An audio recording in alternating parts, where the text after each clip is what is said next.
How to be a woman. A lot of people say that being a woman is very complicated. I don't know about that. What others expect from you just for being a woman is what makes it really complicated. In fact, to be a woman, you just have to do nothing. Nothing. I have to do absolutely nothing to be a woman. I just am. But some people expect some things from you just because you're a woman.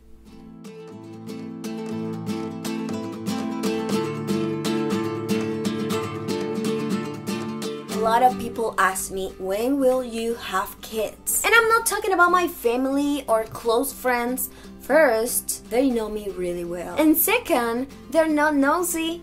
I'm talking about people who don't even really know me, but they think that is something they can ask people they barely know. It seems like being a mom is mandatory if you want to be a real woman. And don't get me wrong, I get it. I mean, historically and biologically, it kinda is like that. But I have to be honest with you, I have never felt that way. I have never heard that tiny little voice that tells you, "It's time to have a baby."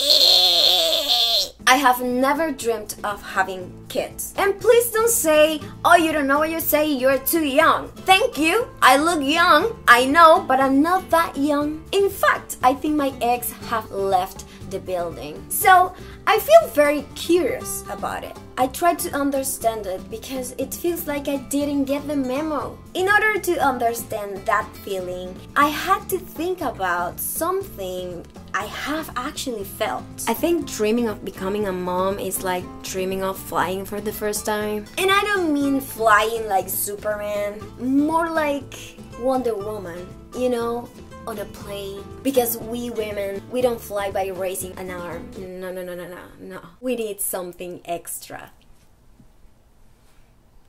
Flying sounds amazing in theory. In reality, I remember when I had never been on a plane and I thought that flying was the fanciest thing in the world. Flying! We voluntarily pay for tickets to get on a big piece of aluminum and we don't question it. We'll pretend that we are okay with that. We have no idea how that thing works, but it's fine. We'll get on it and I'll pay for it. The thing is that flying and getting pregnant have a lot of things in common. I mean, to me, there is a big gap between the expectations and the reality. Before I ever got on a plane, I didn't know that I had to be trapped like an idiot for hours in some kind of waiting room. I didn't even know the existence of delays. What do you mean?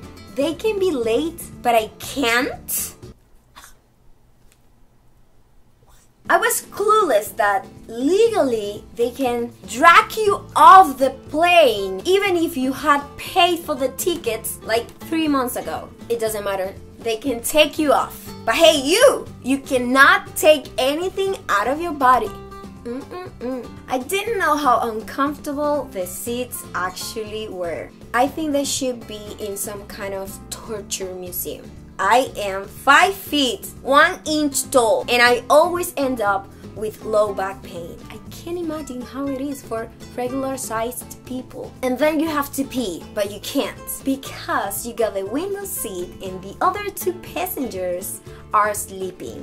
Something you're not gonna be able to do for the next hours. Or if you're pregnant, for months or years, or for the rest of your life. Nobody tells you that in an airline commercial. They've been lying to us for so long. That's not even the worst part of flying. The worst of flying is how long you have to be trapped in that situation. The extension of the tragedy. I mean, I could handle the situation without losing my mind for like 4 minutes. But flying to like Japan, 24 hours on a plane? That's too much. Do you imagine being on a plane for 9 months?